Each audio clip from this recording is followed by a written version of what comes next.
Subscribe to our channel by clicking the subscribe button. Click the bell button and enjoy the latest uploads from our channel. اگلا سوال ہے، عوام میں یہ بات مشہور ہے کہ جس نے ایک دفعہ بھی کلمہ پڑھ لیا یا مرتے وقت پڑھ لیا تو سیدھا جنت میں جائے گا. کیا یہ درست ہے؟ تو اڈی عقل مندی ہے کہ انج ہوئے گا؟ یہ جو لوگ سوال لکھ کے بھیجتے ہیں وہ بھی ذرا اپنی عقل استعمال کریں نا، کہ کیا اتنی سستی جنت بک رہی ہے؟ جامعہ ترمذی میں حدیث ہے، سیدنا عثمان غنی رضی اللہ تعالیٰ عنہ جب بھی قبرستان جاتے اتنا روتے کہ داڑھی آنسوؤں سے تر ہو جاتی. لوگ پوچھتے کیا معاملہ ہے؟ انہوں نے کہا میں نے خود نبی علیہ السلام سے سنا ہے کہ آخرت کی منزلوں میں سے پہلی منزل قبر ہے. جس کی یہ منزل صحیح ہوئی اس کی اگلی منزلیں آسان ہو جائیں گی، اور جو اس منزل میں پھنس گیا اگلی منزلیں اس کے لیے مشکل در مشکل ہو جائیں گی. یہ کون کہہ رہا ہے؟ سیدنا عثمان. سیدنا عثمان وہ ہیں جن کو 3 موقعوں پہ جنت کی بشارت ملی ہوئی ہے، اور نبی علیہ السلام کی طرف سے. ایک دفعہ جب مسجد نبوی کی توسیع کے لیے زمین وقف کی، دوسری دفعہ جب مسلمانوں کے لیے کنواں وقف کیا، اور تیسری دفعہ غزوہ تبوک کے موقع پر جب 700 اونٹ مال کے لدے ہوئے اللہ کی راہ میں خیرات کیے. اچھا، تینوں دفعہ ان کو مال خرچنے کے اوپر ہی جنت ملی ہے. اس لیے میں کہتا ہوں جس کو اللہ نے مال دیا ہے نا، سب سے آسانی میں اگر دنیا میں کوئی جنت کما سکتا ہے نا، مالدار بندہ ہے. اس نے بس صرف اپنی نیت صحیح کر لینی ہے. اس کو یہ ٹینشن نہیں ہونی چاہیے کہ پتہ نہیں قبول ہوا ہے کہ نہیں. نماز میں تو ہمیں جتنی مرضی صحیح کر لیں توجہ نہیں رہتی، بندہ کہتا ہے یار پتہ نہیں خشوع خضوع ہے کہ نہیں. مال میں صرف ایک چیز کا خیال رکھنا ہے کہ آپ نے ریاکاری نہیں کرنی بس. باقی یہ نہیں ہوگا کہ یہ خشوع خضوع سے خرچ ہوا ہے کہ بغیر خشوع خضوع کے یہ خرچ کرتے وقت یعنی وہ ذہن حاضر تھا یا نہیں تھا، وضو ہے تھا یا نہیں تھا. یہ رولے تو ہے ہی نہیں نا مال خرچنے سے. تو سیدنا عثمان نے 3 دفعہ جنت کمائی ہے مال خرچنے کے اوپر، اور تیسری دفعہ تو نبی علیہ السلام نے اشرفیاں یوں آپ الٹ پلٹ کرتے تھے اور کہتے تھے عثمان جنتی آج کے بعد جو چاہے مرضی کرے. یہ ان کو ہی گارنٹی تھی کہ جو مرضی کرے. تو انو آندی تھی جو مرضی کر دے، وہ ہے کچھ کرتے رہے جے بعد کہ قبرستان جا کے روندے رہنے کہ پتہ نہیں میرے ساتھ کیا بننا ہے. وہ قبرستان جا کے روتے تھے. اس کو ہم کہتے ہیں نا، عقل نہ ہوئے تھے موجیں ہی موجاں، عقل ہوئے تھے سوچیں. جسے عقل نہ ہو وہ من بوجھی زندگی گزارے گا، اور جسے عقل ہوگی وہ سوچ کے پاگل ہوگا کہ یار میرے ساتھ بننا کیا ہے. سیدنا عثمان غنی رضی اللہ تعالیٰ عنہ میں نے اس لیے بیان کیا تاکہ آپ کو اس حوالے سے سینسٹیوٹی کلیئر ہو. یہ جو آپ کو ایمی پبلک میں مشہور کر دیا ایک دفعہ کلمہ پڑھا جنت میں جائے گا، یہ پوری حدیث صحیح بخاری میں موجود ہے. مشکات میں بھی آپ کو یہ کتاب الایمان چیپٹر میں شروع میں حدیث مل جائے گی کہ نبی صلی اللہ علیہ وآلہ وسلم نے فرمایا جس شخص نے گواہی دی لا الہ الا اللہ محمد رسول اللہ کی وہ جنت میں جائے گا، سوائے اس کے کہ جس نے انکار کر دیا. صحابہ نے کہا یا رسول اللہ صلی اللہ علیہ وآلہ وسلم کون ہوگا جو جنت میں جانے سے انکار کر دے؟ سوال تو بڑا جینون تھا کہ ایک بندے نے کلمہ پڑھ دیا اور اب وہ جنت میں جانے سے انکار کر دے. آپ صلی اللہ علیہ وآلہ وسلم نے فرمایا جس نے میرا حکم مانا وہ جنت میں جائے گا، اور جس نے میری نافرمانی کی اس نے جنت میں جانے سے انکار کر دیا. اور تسی کہندے رہو جناب وہ داڑھی میں اسلام نہیں، اسلام میں داڑھی ہے. نمازوں میں اسلام نہیں ہے، نماز اسلام میں ہے. روزوں میں اسلام نہیں ہے، روزے اسلام میں ہے. جو مرضی کہندے رہو اللہ دے بندے ہو، گل ایک ہی ہے، لک وشکار ہے. داڑھی اسلام میں ہو یا اسلام داڑھی میں ہو، بات ایک ہی ہے. دین پہ چلنے کا نام اسلام ہے نا. دودھ پینے والے مجنوں تو نہیں اللہ کو چاہیے. نبی علیہ السلام فرما رہے ہیں کہ جس نے لا الہ الا اللہ پڑھا وہ جنت میں جائے گا، سوائے اس کے کہ جس نے انکار کیا. پوچھا گیا انکار کس نے کیا؟ فرمایا جس نے میرا حکم مانا وہ جنت میں جائے گا، اور جس نے میری نافرمانی کی اس نے جنت میں جانے سے خود ہی انکار کر دیا. اب اس میں ساری کی ساری باتیں یعنی دین کے اوپر چلنا، فرائض کے اوپر پابندی، حرام چیزوں سے بچنا، یہ ساری کی ساری چیزیں اس کے اندر داخل ہو جائیں گی. آپ کو اب لہذا سے نٹی گٹی اس کی ضرورت نہیں ہے. اور جیسے کہتے ہیں رفع الیدین کا حکم دکھائیں، ہم کہتے ہیں کہ نبی علیہ السلام کی حدیث ہے صحیح بخاری میں 631 صلو کما رأیتمونی اصلی، نماز اس طرح پڑھو جس طرح مجھے پڑھتے ہوئے دیکھتے ہو. اور یہ مالک بن حویرث روایت کر رہے ہیں، غزوہ تبوک کے موقع پہ آئے ہیں نبی علیہ السلام کی وفات سے 1.25 سال پہلے ملنے. اور وہی مالک بن حویرث بخاری اور مسلم میں نبی علیہ السلام کا طریقہ نماز کا روایت کر رہے ہیں کہ نبی علیہ السلام نماز شروع کرتے تو دونوں ہاتھ کانوں تک اٹھاتے، رکوع میں جانے لگتے تو دونوں ہاتھ کانوں تک اٹھاتے، اور رکوع سے سر اٹھاتے تو دونوں ہاتھ کانوں تک اٹھاتے۔ اب وہ کہتے ہیں رفع الیدین کا حکم دکھائیں، تو میں نے کہا تھا یہ حکم ہے۔ وہی صحابی کہہ رہا ہے کہ مجھے نبی علیہ السلام نے فرمایا نماز اس طرح پڑھو جس طرح مجھے پڑھتے ہوئے دیکھا۔ وہی صحابی نبی علیہ السلام کی نماز کا طریقہ آگے وہ اپنے ساتھیوں کو سکھا رہا ہے، تو ظاہر ہے کہ اس میں ایک ایک نٹی گٹیز تو نہیں بیان ہوں گی۔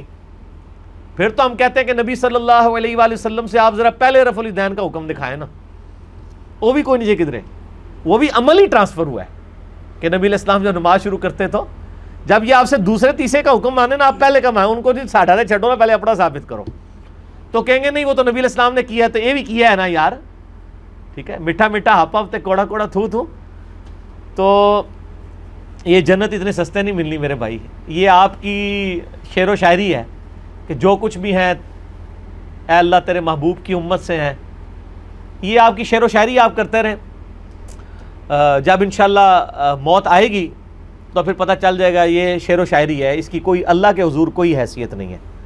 اس واسطے جناب مرنے تو پہلے تیاری کر لو، ٹھیک ہو گیا جی، یہ چولا مارنی چھاڑ دو۔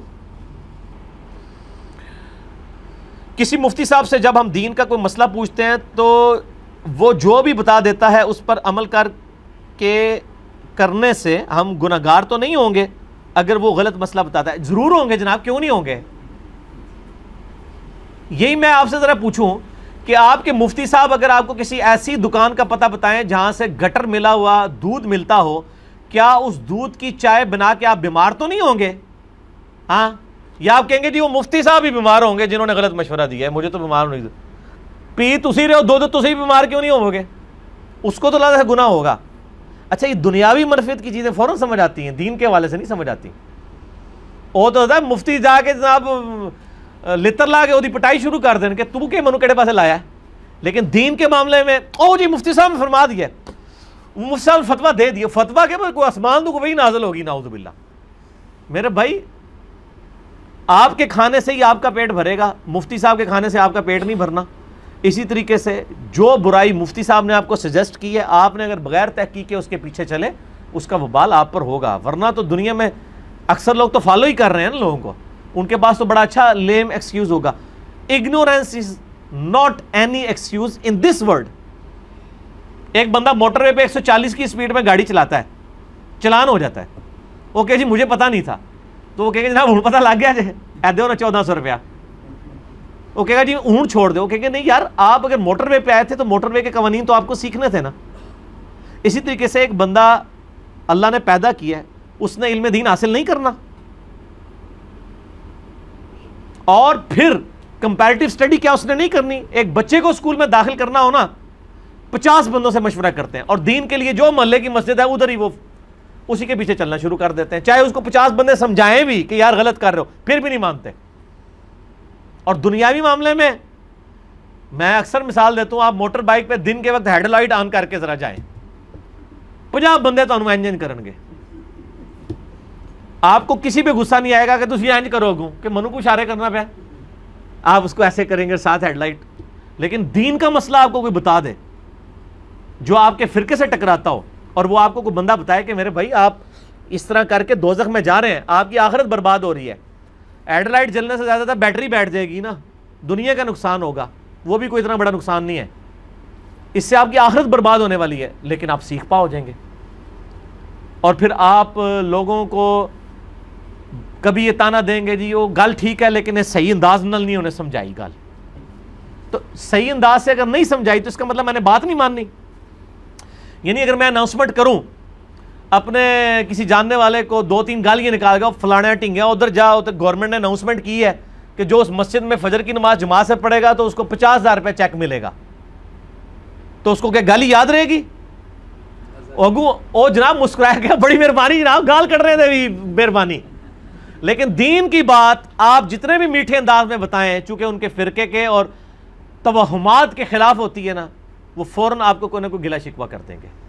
وہ اس لیے نہیں گلہ شکوہ کر رہے ہوتے کہ وہ جینون ہوتا ہے، وہ اس لیے کہ وہ بھاگنے کا راستہ تلاش کر رہے ہوتے ہیں۔ تو ان کے لیے پھر پھکی ہے، ان سے کہیں کہ اگر کوئی بریلوی ہے تو اس سے کہیں کہ ڈاکٹر جو مولانا طارق جمیل صاحب ہیں وہ تو بڑے میٹھے انداز میں توحید سمجھا رہے ہوتے ہیں، تو آپ لوگ یہ بزرگ بابوں کو پکارنا اور قبروں کو پکارنا کیوں نہیں چھوڑتے ہیں طارق جمیل صاحب کے میٹھے انداز کی وجہ سے؟ کیا چھوڑ دیتے ہیں؟ پھر انداز کا تو رولا ہی کوئی نہیں، کبھی بھی نہیں چھوڑیں گے، اس لیے کہ وہ اس چیز کو نہیں چھوڑنا چاہتے ہیں، اس کے اوپر اڑے ہوئے ہیں۔ یہ صرف ان کے لیم ایکسکیوزز ہوتے ہیں، اور یہ ایکسکیوزز جو ہیں یا یہ بہانے وہ اپنے آپ کو دھوکہ دے رہے ہیں میرے بھائی، کسی کو نہیں دے رہے۔ ایک بندہ خود اپنی اصلاح نہیں کرتا، اس نے میرا کیا نقصان کر دیا؟ مجھے تو ثواب مل گیا۔ میں نے اگر ایک بات کی 1000 بندوں نے سن لی، ان میں سے ایک بھی نہ عمل کرے، مجھے ثواب 1000 کا 1000 پورا ہے، وہ کوئی کمی نہیں ہونی۔ اگر وہ عمل کرتا ہے اس کی اپنی مرضی ہے۔ تو یہ مفتی صاحب کے فتووں کے اوپر لائے نہ کریں، کمپیریٹیو اسٹڈی کریں۔ اور اب آپ کے پاس تو بہانہ بھی کوئی نہیں، آپ یوٹیوب کے اوپر ایک مسئلہ لکھیں نا، رفع الیدین، تو 50 کلپ کھل جائیں گے آپ کو پہلے پیج کے اوپر، ویسے تو ہزاروں کھولیں گے۔ آپ دیکھیں ان کے خلاف والے کلپ بھی دیکھیں، حق والے بھی دیکھیں، آپ کو پتہ چل جائے گا کون سچا ہے کون جھوٹا ہے۔ اس کے بعد خود بھی کتاب کھول کے دیکھ لیں، یہ نہ دیکھیں کہ جس کی داڑھی لمبی ہے یا جس نے پگڑی بڑی باندھی ہوئی ہے تو اس کی بات ذرا زیادہ وزنی ہوگی، اور جھوٹ ہی مار رہے ہوئے۔ خود بھی دلائل، مطلب یہ دین کو کیجول نہ لیں، سیریس لیں۔ کیا صوفیزم ہندو مذہب سے تعلق رکھتا ہے یا الگ سے کوئی دین ہے؟ میرے بھائی یہ جو صوفیزم ہے نا، اس کو انگلش میں کہتے ہیں مسٹسزم، یہ دنیا کے تمام ریلیجنز میں پایا جاتا ہے۔ عیسائیوں میں، یہودیوں میں رہبانیت اسے کہا جاتا ہے، قرآن حکیم میں بھی راہبوں کا ذکر کیا گیا، اتخذوا احبارہم ورہبانہم اربابا من دون اللہ، سورہ توبہ آیت نمبر 31۔ یہود و نصارہ نے اپنے احبار یعنی علماء والرہبان اور راہبوں کو جو دنیا ترک کر کے جنگلوں میں چلے جاتے تھے، ان کو رب مان لیا ہوا تھا اللہ کے مقابلے کے اوپر، نعوذ باللہ۔ اس کا اعلیٰ حضرت نے ترجمہ کیا ہے، انہوں نے اپنے علماء اور جوگیوں کو اپنا رب مان لیا تھا۔ یہ جوگی جو ہے نا جی میرے بھائی، ہندوؤں میں بھی ہیں، بدھ مت کے ماننے والے لوگوں میں بھی ہیں، یہ جوگی آپ کو عیسائیوں میں بھی ملیں گے، یہودیوں میں ملیں گے، اور مسلمانوں میں تو ماشاءاللہ کثرت کے ساتھ ملیں گے۔ اور یہ کہاں پائے جاتے ہیں؟ زیادہ تر انڈیا پاکستان میں پائے جاتے ہیں، کیونکہ دنیا میں سب سے زیادہ زرخیز زمین گمراہی کے لیے اگر کوئی ہے تو وہ انڈیا پاکستان کی ہے، کیونکہ ہمارے پرک سارے ہندو رہے ہیں اور یہاں پہ یہ سودا بکتا ہے، ٹھیک ہے نا جی۔ تو البتہ عرب ملک بھی اس سے آزاد نہیں ہے، خصوصاً جو افریقی ملک ہیں وہ بھی گڑھ بنے ہوئے ہیں صوفیت کا۔ سوڈان، الجزائر کی کوئی گلی محلہ ایسا نہیں جہاں کوئی نہ کوئی ایک بابے کا مزار نہ ہو، وہاں پہ بھی یعنی ایک اثرات رہے ہیں نا اس حوالے سے۔ تو یہ جو صوفیزم ہے جس کو مسٹسزم کہتے ہیں، یہ ہر دین کے اندر ایک طریقہ اڈاپٹ کیا گیا اللہ تعالیٰ تک پہنچنے کا اپنی مرضی کے مطابق، لیکن اسلام نے کبھی اسے انڈورس نہیں کیا۔ سورۃ الحدید میں بھی اس کی مذمت آئی، بخاری مسلم کی درجنوں احادیث میں ان چیزوں کی مذمت آئی ہے، ترک دنیا کی۔ ویسے تو یہ کہہ دیتے ہیں کہ نہیں جی وہ ہمارے جو بزرگان دین ہیں وہ ترک دنیا نہیں کرتے تھے، وہ ترک دنیا کر کے 15-20 سال چلے کاٹ کے پھر عوام میں ہی واپس آتے تھے۔ یہ طریقہ انہوں نے کہاں سے سیکھا ہے؟ وہ جی نبی علیہ السلام بھی تو غار حرا میں جاتے تھے، اور نبی علیہ السلام تو چند دنوں کے لیے غار حرا میں گئے، وہ اللہ نے ان کا دل مائل کیا تھا، وہاں پہ وہی نازل ہونی تھی۔ اس کے بعد کیا حضرت ابو بکر، عمر اور خود نبی علیہ السلام بھی کیا غار حرا میں جا کے چلے کاٹتے تھے؟ یا حضرت ابو بکر عمر کے بعد جو ان کے جو شاگرد ہیں کیا ان کو چلے کٹواتے تھے؟ وہ کہیں پہ یہ بات ملتی ہے تو ہمیں دکھائیں۔ مطلب ایم ہی خود سے باتیں بنائی ہوئی ہیں، اور مطلب ایک بات وہاں سے اٹھاتے ہیں اور اس میں پورے رنگ بھر کے تو پوری بلڈنگ کھڑی کر دیتے ہیں، کہتے ہیں جی اس طریقے سے ہوتا ہے۔ بال اس پہ تفصیل آپ نے دیکھنی ہے، مسئلہ نمبر 55A ہے، علم لدنی سے متعلق فرقہ وارانہ نظریات کا تحقیقی جائزہ، جو ان کے بڑے بڑے دلائل ہیں، اور ان کا یہ دعویٰ ہے کہ قرآن و سنت کے پیرلل دین کوئی یعنی کتابوں کے علاوہ سینہ بہ سینہ ٹرانسفر ہو رہا ہے۔ ان کے سارے جھوٹے دلائل کا میں نے پوسٹ مارٹم کیا ہے، اور میں نے بتایا کہ نبی علیہ السلام نے جو دین دیا ہے اوپنلی دیا ہے، وہ کتاب و سنت کی فارم میں امت تک پہنچا ہے۔ تو مسئلہ 55A اس ٹاپک کے اوپر آپ دیکھ لیں۔